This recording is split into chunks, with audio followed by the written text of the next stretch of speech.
ಇದು first meeting, next meeting ಅದೆಲ್ಲ ಆಗ್ತದೆ. ಯಾಕಂದರೆ ಒಂದು KPCC ಇಂದಲೇ ಬರ್ತದೆ ಮ್ಯಾನಿಫೆಸ್ಟೋ. ಕ್ಷೇತ್ರದ ಬಗ್ಗೆ ನಾವು ಮಾಡ್ತೇವೆ. ಮೋದಿ ಪ್ರಧಾನಿ ಆಗಬೇಕು ಅಂತ ಬಿಜೆಪಿ ಚುನಾವಣೆಗೆ ಹೋಗ್ತಾ ಇದೆ. ಮತ್ತೆ ಅದರ ನಡುವೆ ನಿಮ್ಮ ಮ್ಯಾನಿಫೆಸ್ಟೋ ಅದನ್ನು ಎದುರಿಸಬೇಕು ಅಂದರೆ ತುಂಬ ಸ್ಟ್ರಾಂಗ್ ಆಗಿರಬೇಕಲ್ಲ, ಹೇಗೆ? ನಮಗೆ ಲೋಕಲ್ ಇಶ್ಯೂಸ್ ಭಾಳ ಮುಖ್ಯ. ಒಂದು ಕೇಂದ್ರದ ಬಗ್ಗೆ ಇಲ್ಲಿ ಚರ್ಚೆ ಮಾಡೋದು ಬೇಡ, ಪ್ರಾಯಶಃ ಇಲ್ಲಿ ಬಗ್ಗೆ ಚರ್ಚೆ ಮಾಡೋಣ.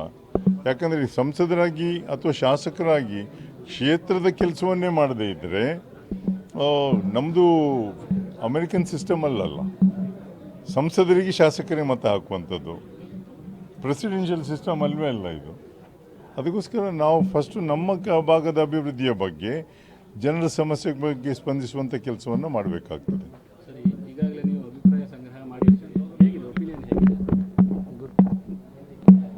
ಒಳ್ಳೆಯ ಅಭಿಪ್ರಾಯವನ್ನು ಕೊಡ್ತಾ ಇದ್ದಾರೆ ಜನ. ಹೋದಲ್ಲಿ ಎಲ್ಲ ಒಂದು ರಾಜ್ಯ ಸರ್ಕಾರದ ಗ್ಯಾರಂಟಿ ಸ್ಕೀಮ್, ಮತ್ತು ನಾನು ಸಂಸದನಾಗಿದ್ದಾಗ ಆಗ ಆಸ್ಕೋ ಫೆರ್ನಾಂಡಿಸ್ ಅವರು ಟ್ರಾನ್ಸ್ಪೋರ್ಟ್ ಮಿನಿಸ್ಟರ್ ಆಗಿದ್ದು, ಭಾಳಷ್ಟು ರಸ್ತೆಗಳನ್ನು ನಿರ್ಮಾಣ ಮಾಡಿದ್ದಿದೆ. ಅದು ಇನ್ನೂ ಮುಕ್ತಾಯ ಆಗಲಿಲ್ಲ. ಅದು ಮುಗಿಸುವಂಥ ಜವಾಬ್ದಾರಿ ಸಹ ಇದೆ. ಪ್ರಧಾನಿ ಕ್ಯಾಂಡಿಡೇಟ್ ಯಾರು ಅಂತ ಬಿಜೆಪಿಯವರು ಪ್ರಶ್ನೆ ಕೇಳ್ತಾ ಇದ್ದಾರೆ ಆನ್ಲೈನ್ ಮೂಲಕ, ಸೋಷಿಯಲ್ ಮೀಡಿಯಾದಲ್ಲಿ. ಪ್ರಧಾನಿ ಅಭ್ಯರ್ಥಿ ಯಾರು ಹೇಳಿ ಅಂತ. ನನಗೆ ಅದು ಮುಖ್ಯ ಅಲ್ಲ. ನನಗೆ ಇಲ್ಲಿ ಯಾರು ಅಂತ, ಸಂಸದರು ಯಾರು ಅಂತ ಆಗುವಂಥದ್ದು ಭಾಳ ಮುಖ್ಯ. ಇದೇ ಪ್ರತಿ ಸಲ ನಾಯಕರ ಹೆಸರಿನಲ್ಲಿ ಮತವನ್ನು ತಗೊಂಡಾಗ ಅವರಿಗೆ ಪುನಃ ನಾಯಕರ ಹೆಸರಲ್ಲಿ ಮತ ಸಿಗ್ತದೆ ಅಂತ ಇಲ್ಲಿ ಕೆಲಸ ಮಾಡೋದೇ ಇಲ್ಲ. ಇಲ್ಲಿ ಕೆಲಸ ಮಾಡಿದವರಿಗೆ ಓಟ್ ಕೊಡಿ. ನೀವು ಕೆಲಸ ಮಾಡದೆ ಓಟ್ ತಗೊಂಡ್ರೆ, ಈಗ ನನಗೆ ಓಟ್ ಕೊಟ್ಟರೆ ನಾನು ಕೆಲಸ ಮಾಡಲೇಬೇಕಾಗ್ತದೆ. ನಾಯಕರಿಗೆ ಹೆಸರಲ್ಲಿ ಓಟ್ ತಗೊಂಡಾಗಿ ಕೆಲಸ ಮಾಡಬೇಕು. ಅವ್ರ ಹೆಸರಲ್ಲಿ ಪುನಃ ಓಟ್ ಸಿಗ್ತದಲ್ಲ ಅಂತ ಅದು ಅವರು. ನಾನು ಅದರ ಬಗ್ಗೆ ಇಲ್ಲ. ನನಗೆ ಅಥವಾ ಯಾವುದೇ ಅಭ್ಯರ್ಥಿ ಆದರೆ ಅವರಿಗೆ ಮತವನ್ನು ಕೇಳುವಂಥದ್ದು ಇಲ್ಲಿಯ ಕೆಲಸಗಳನ್ನು ಮಾಡಲಿಕ್ಕೆ, ಜನಪ್ರತಿನಿಧಿ ಆಗಲಿಕ್ಕೆ. ಜಾತಿ ಬಹಳ ಚರ್ಚೆ ಆಗ್ತಾ ಇದೆ. ಬಂಟ ಮತ್ತು ಬಿಲ್ಲವ ಗ್ರೂಪ್ಗಳಲ್ಲಿ, ಬಂಟರ ಗ್ರೂಪ್ಗಳಲ್ಲಿ ಎಲ್ಲ ಬಂಟರ ಓಟು ನನಗೆ ಸಿಕ್ಕಲಿಕ್ಕಿಲ್ಲ, ಎಲ್ಲ ಬಿಲ್ಲವರ ಓಟು ಅವ್ರಿಗೆ ಸಿಕ್ಕಲಿಕ್ಕಿಲ್ಲ. ಇದು ಜಾತ್ಯತೀತ ಸಮಾಜ ಅಲ್ವ. ಅದರಿಂದ ಜನರ ಅಭಿಪ್ರಾಯ ಅವ್ರಿಗೆ ಮತ ಹಾಕಿ ತೋರಿಸ್ತಾರೆ ಏನು ಅಂತ. ಆದರೆ ಈಗ ಜಾತಿ ಧ್ರುವೀಕರಣ ಆಲ್ರೆಡಿ ಈಗ ಕಳೆದ ಕೆಲ ವರ್ಷದಿಂದ ಆಗಿದೆ, ಸ್ಪಷ್ಟವಾಗಿ ಕಾಣ್ತಾ ಇದೆ. ಒಂದು ಹಂತದಲ್ಲಿ ಆಗಿತ್ತು, ಸ್ವಲ್ಪ ಬದಲಾವಣೆಯೂ ಕಾಣ್ತಾ ಇದೆ ಈಗ. ಎರಡು ಕಡೆ ಕೂಡ ಸೀನಿಯರ್ ಮತ್ತೆ ಎಕ್ಸ್ಪೀರಿಯನ್ಸ್ ಆ್ಯಂಡ್ ಸಿಂಪ್ಲಿಸಿಟಿ ಅಂತ ಜನರ ನಡುವೆ ಇರುವಂತ ಇದೆ. ಯಾವ ಅಡ್ವಾಂಟೇಜ್ ಯಾರಿಗೆ ಆಗ್ಬೋದು ಫರ್ದರ್ ಅದು ಬಿಟ್ಟು ಎರಡು ವಿಷಯ?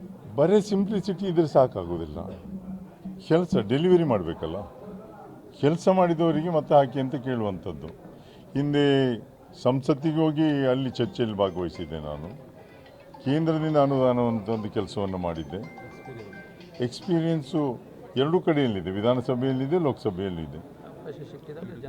ಅವಕಾಶ ನನಗೆ ಸಿಕ್ಕಿದರೆ ಜನರ ಧ್ವನಿಯಾಗಿ ಕೆಲಸವನ್ನು ಮಾಡ್ತೀನಿ. ನೀವು ಅವಾಗಿಂದ ಹೇಳ್ತಾ ಇದ್ದೀರಿ ಕೆಲಸ ಕೆಲಸ ಕೆಲಸ ಅಂತ. ಅಂದರೆ ಎದುರಾಳಿ ಕೆಲಸ ಮಾಡಲಿಲ್ಲ ಅಂತ ಹೇಳಿದ್ರೆ ನಾನು ಹೇಳುವುದಿಲ್ಲ, ನಂದು ಮಾತ್ರ ಹೇಳ್ತಾ ಇರೋದು. ಅವ್ರು ಹೇಳಿ ಅವ್ರು ಯಾವ್ದು ಮಾಡಿದ್ದಾರೆ ಅಂತ. ಅವ್ರು ಇಟ್ಸ್ ಲೆಫ್ಟ್ ಟು ಹಿಮ್. ನಾನು ಅವರನ್ನು ಒಂದು ಯಾವುದೇ ಚುನಾವಣೆಯಲ್ಲಿ ನಾವು ಎದುರಾಳಿಯನ್ನು ಟೀಕಿಸಿದ್ದಿಲ್ವೇ ಇಲ್ಲ. ಅದರಿಂದ ಯಾರ ಬಗ್ಗೆಯೂ ನಾವು ಟೀಕೆಯನ್ನು ಮಾಡೋದಿಲ್ಲ. ಅವ್ರು ಹೇಳಬೇಕು ಅಂತ ಹೇಳ್ತೀರಿ ಏನು ಮಾಡಿ? ಯಾವುದು ನಮ್ಮದು, ನಾವು ಆನ್ ಇಶ್ಯೂಸ್ ಮಾತಾಡುವ. ನಮ್ಮ ಇಶ್ಯೂಸ್ ನಾವು ಮಾತಾಡ್ತೇವೆ, ಅವ್ರ ಇಶ್ಯೂಸ್ ಅವ್ರು ಮಾತಾಡಿ. ಆದರೆ ಒಂದಂತೂ ನಿಜ, ಓಟ್ ಕೇಳೋದು ನನಗೆ ಅವಕಾಶ ಕೊಟ್ಟಾಗ ಇನ್ನೊಬ್ಬರ ನಾಯಕರ ಹೆಸರಿನಲ್ಲಿ ಓಟ್ ಕೇಳೋದಿಲ್ಲ, ನನ್ನ ಹೆಸರಲ್ಲಿ ಓಟ್ ಕೇಳ್ತೇನೆ.